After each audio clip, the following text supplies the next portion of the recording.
Guests on the Goodyear Hotline. We'll talk to the NFL insider, Kimberly A. Martin, here in just about 12 minutes. She's got a very bold prediction involving the 49ers in the third overall pick. We'll let Kim spill the beans on that in 12 minutes. We're also brought to you by Progressive Insurance. Cars, boats, homes, motorcycles, RVs, commercial vehicles, all at Progressive and Progressive.com. Our Chris Mortensen taking a rather progressive stance, even though everybody right now is on the get off the Mac Jones bandwagon.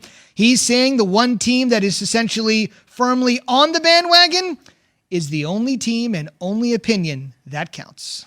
What I am hearing is that this is Mac Jones, and it's in the 90th percentile in terms of likely to be picked. There, when they made that trade from 12 to 3, that was the pick. But there was a 10% margin there, and I trying to sort out, well, who's got the advantage between Trey Lance and Justin Fields on that remaining percentage? I was told Trey Lance probably over Justin Fields. But this Mac Jones, right now, you would have to put your money down. I know Vegas says differently, that it will be Mac Jones.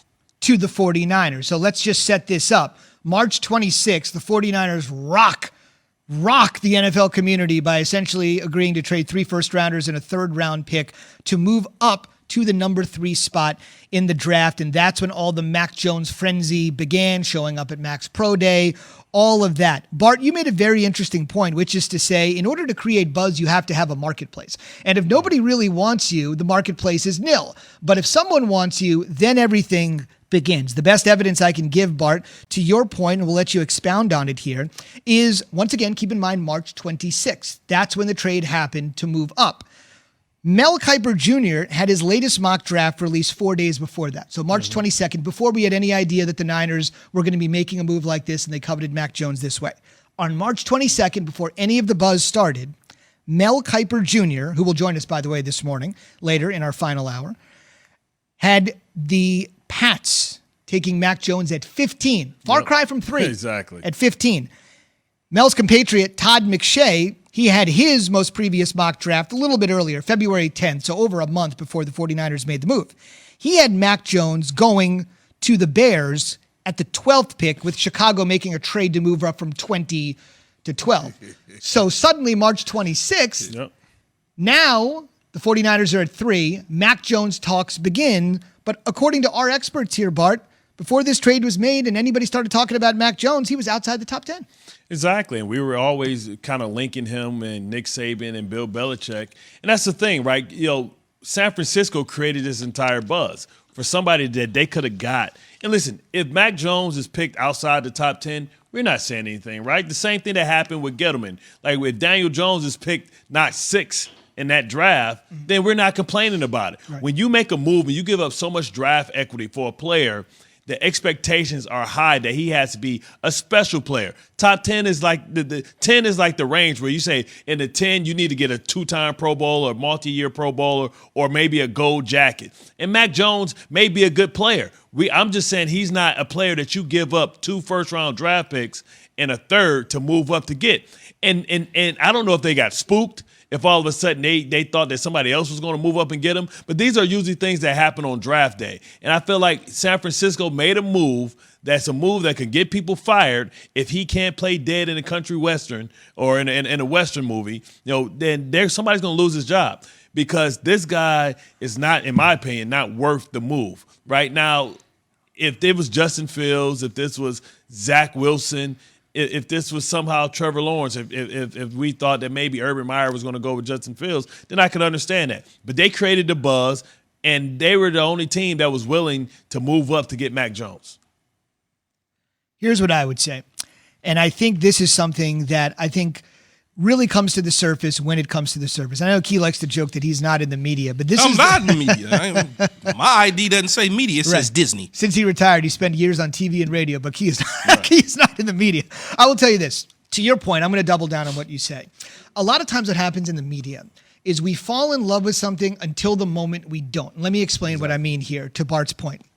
When Mike Mayock was an NFL draft analyst. He's currently the general manager of the Raiders. By title. By Anyway. title, even though everybody knows John Gruden is really calling all the shots. But Mike Mayock is a general manager of the Las Vegas Raiders. Prior to that, he worked for the NFL Network, where he was their Mel Kiper Jr., their top draft analyst.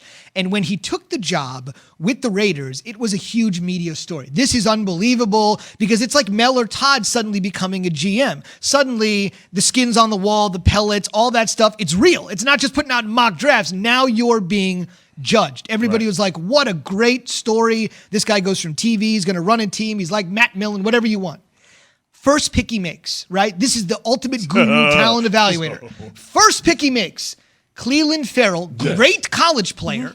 Great college player. Believe they picked him 4th overall. Right. And as soon as they picked him, by the way, Cleveland's been just okay in the NFL. Surprised everybody. He's been okay. He surprised everybody. But you could have got him later in the draft. Yeah, Max Correct. Crosby is actually the better player. Yeah, but the pick landed with a thud. And the media was like, oh, man, this guy, we loved him. We loved his analysis. First time he gets to do it for real in the driver's seat. Clelin Ferrell, thud. 49ers, same thing. The 49ers are bold. The Eddie DeBartolo 49ers, it's back. They're going for the 3rd pick. They had Montana. They had Young. They had Kaepernick. They had all these guys. They had guys that took them and won the Super Bowl. And the 49ers aren't messing around anymore. Look at how bold this move is. Kyle Shanahan, they're going for it. Until you find out they want to take Mac Jones. And then it comes down with a complete thud. We love things until the moment, Key, we don't. But I never... And look, and there's guys that are plugged into that organization that work for us and work at other networks. They know John Lynch and they know Kyle Shanahan and you know, they have deep conversations with them, I'm sure. But I am of the belief that Mac Jones is not what they're traded to go up and get, because it doesn't make sense for you to go that high and give up that much capital to get a guy that you can get. Like, I could get him in another spot. Maybe I can't get Justin Fields. Probably can get Trey Lance. Maybe I can't get Justin Fields, though, because if Trevor Lawrence is gone and Wilson's gone, Zach Wilson out of BYU to the Jets at 2, Miami doesn't need it because they like what they have. Now let me move up, because if Miami decides to do something at 3 and take Chase or take Pitts, now Atlanta's sitting at 4, I'm going to miss out on Fields. Okay, what's it worth to us? It's worth this, because I've coached RG3 with my dad. My dad has had John Elway. My dad has had Bubby Brister and Jake Plummer. And I've seen what quarterbacks are like in this league that can extend the play, off-schedule things, can move around. This is what my offense is about. Yes, I work with Matt Ryan because I inherited Matt Ryan. I didn't draft Matt Ryan. And Matt Ryan and what we wanted to do in the West Coast system with the toys that we had at our disposal, we were able to get to the Super Bowl with that.